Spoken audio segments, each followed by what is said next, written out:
Kia ora, good evening. Invercargill police have fears for the health and safety of Michael George Francis, who has left his Invercargill address without informing family or friends. Police are seeking the whereabouts of 30-year-old Mr Francis. He's described as medium build, approximately 185 centimetres tall, with short black hair and olive skin. Mr Francis was last seen around midday on Friday, the 14th of November. He's known to drive a red 1990 Mazda 323 hatchback, registration OW8545.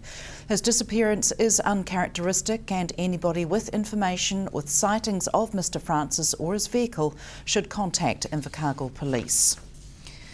Another drop in the latest global dairy trade overnight of 3.1% will be a disappointment to New Zealand's dairy farmers.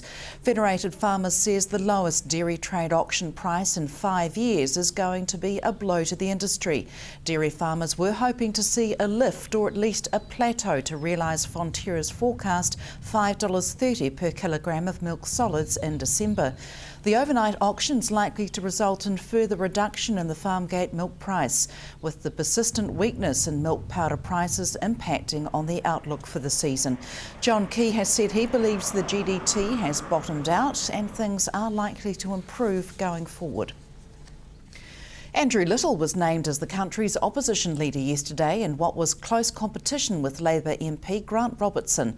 Sharon Rees caught up with 2014 Invercargill Labour candidate Leslie Soper to ask if she was confident in the Labour Party's new leader. Yes, I am, very much so. He's someone who doesn't take any prisoners. You know, Andrew's pretty straight up and down. He's a good choice for the time. We had 4 very strong candidates and a very robust process, which members loved. They loved the fact that the candidates got out, did meetings throughout the country, and that people really saw the measure of all 4 candidates. So I've got confidence that people are going to get behind Andrew and that the campaign for 2017 has started now. And why do you think he got the position?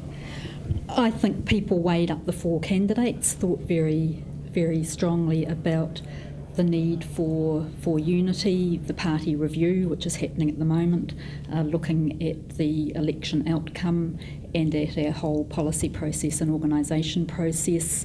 Andrew came through with strengths that a lot of members obviously saw as really important at this time, someone who could draw unity together, someone whose absolute Labour values are there openly to be seen, and the choice came out pretty clearly.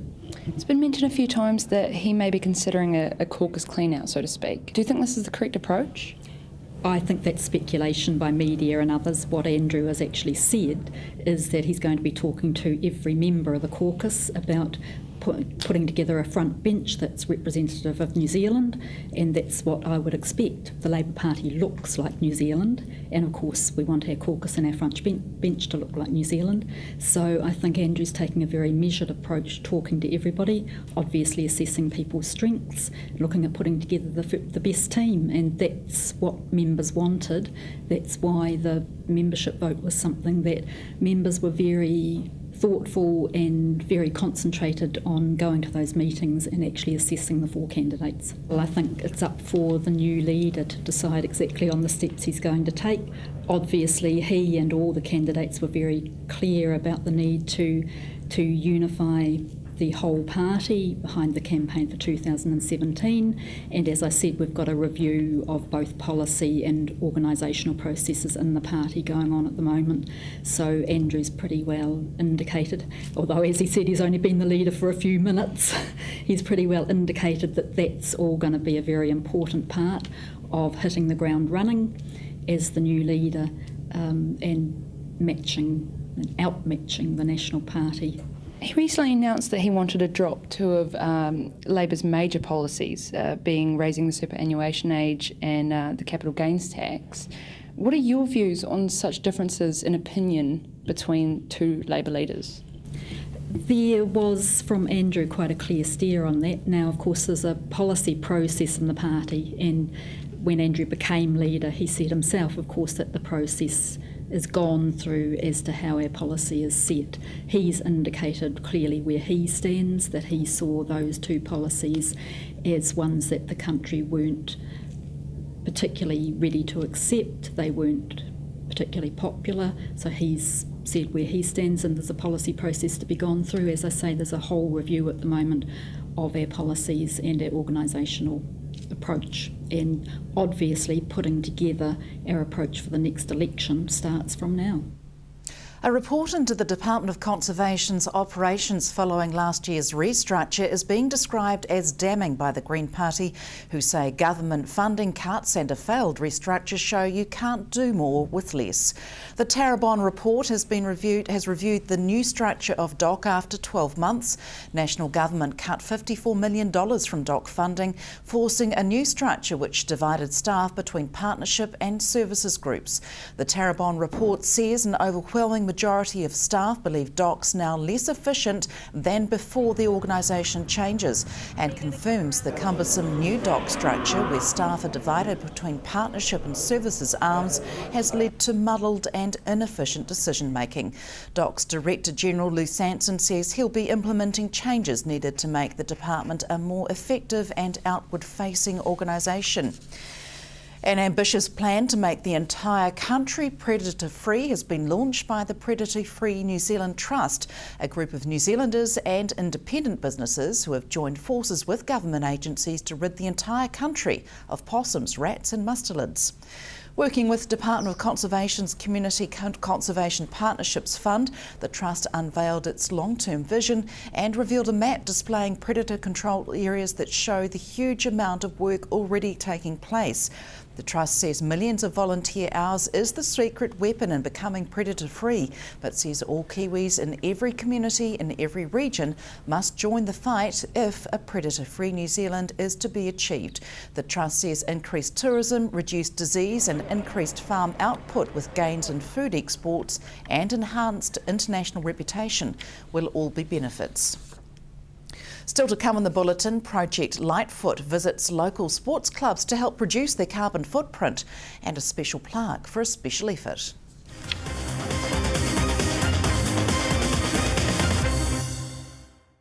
Welcome back. New Zealand's small business sector continues to falter compared to competitors in China, Indonesia and Vietnam.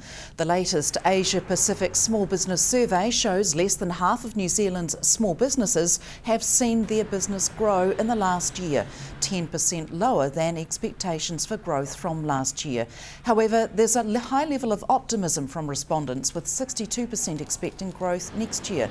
Other results from the CPA Australia survey show 15% of small Kiwi businesses expect to increase staff next year, and a third say they were likely to seek external financing over the next 12 months. It also shows less than half those surveyed use social media for business purposes, while in Indonesia, mainland China, Vietnam and Malaysia, that number is 90% or more. A charitable organisation focusing on the intersection of sport and the environment has gifted sports clubs around Southland a free lesson on how to reduce their environmental footprints. Light Club is an energy-saving initiative led by the Project Lightfoot Trust. The program visits sports clubs around the country to install free products to help reduce running costs and improve the club's environmental impact. Effectively, we look at three things when we visit a club. We'll look at the power, the water and the waste usage of the club. And so our big savings that we make in terms of power is lighting. Lighting is actually a surprisingly large saving for a lot of these clubs that tend to have much older lighting systems. Each bulb that we give them compared to its replacement saves $20 a year over 8 years. So if you visit a club that has, say, 50 light bulbs, it can actually make a really large dent in their power bill. The other big saving we tend to make for them can typically be rubbish. A lot of clubs are surprised to hear that recycling is actually a big saving for them, simply because it's a resource you can sell on afterwards. So we really try and encourage them and help them to shift from just throwing everything away to having a really strong recycling system, both from an environmental and a cost standpoint. So we've visited over 450 clubs so far, and we've saved over $2.4 million over the life of the products that we've given out. And there's also savings that we don't include in that total, for example, from shifting clubs to recycling. So it's technically even more than that. Project Lightfoot visited the Waikiwi Rugby Club today to assess what steps could be taken to reduce their running costs. We've got things like heat pumps and gas water heating on already. and we recycle as much as we can. We've got cardboard waste already, but we'd like to probably do a bit more if we can. But we think we're pretty well up to the mark, and hopefully these guys will confirm that. And any savings that you make from this, what would that go towards? Probably just general running expenses of the club. We're always looking for more money, like most clubs are these days, and I suppose we'll just go into the general fund and be used for other purposes. Project Lightfoot will be assessing 6 other sports clubs over the next 3 days. Sharon Rees, South Today News. If you've travelled from Cape Reinga to Bluff by foot or bike, then you may be in for just rewards thanks to the Invercargill City Council and Tiwai Point aluminium smelter. A specially Southern designed and produced plaque is waiting for those who make the effort. This is the plaque, and how it came about, Lloyd Esler came in to me one day and he said, look, we've got all these people making it from Cape Reinga to Bluff. Some are walking, some are running, some might be biking, and when they get to Bluff there's nothing to reward them. So Lloyd suggested we should have a plaque of some sort. So that led to discussions with Andrea Carson at New Zealand Aluminium Smelters, and they came up with a couple of designs, and they also paid for the design work, and they actually donated the aluminium. And so we had that, but we needed a wooden background, so instead of a shield we came up with this rounded idea, and the wood is made by the Southland Woodworkers Guild.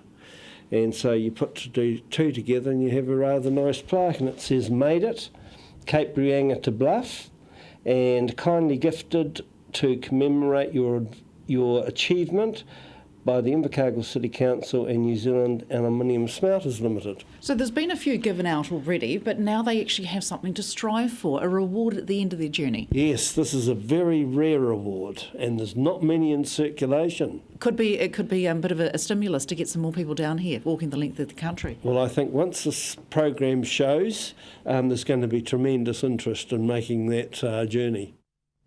No doubt. New Zealand's population is estimated to increase by 1 person every 5 minutes and 30 seconds.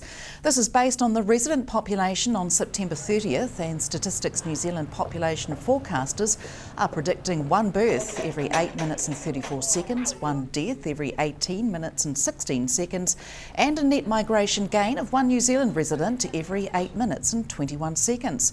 The forecasts are based on recent trends and don't necessarily reflect actual population change. The country's population reached 4,544,421 late this afternoon.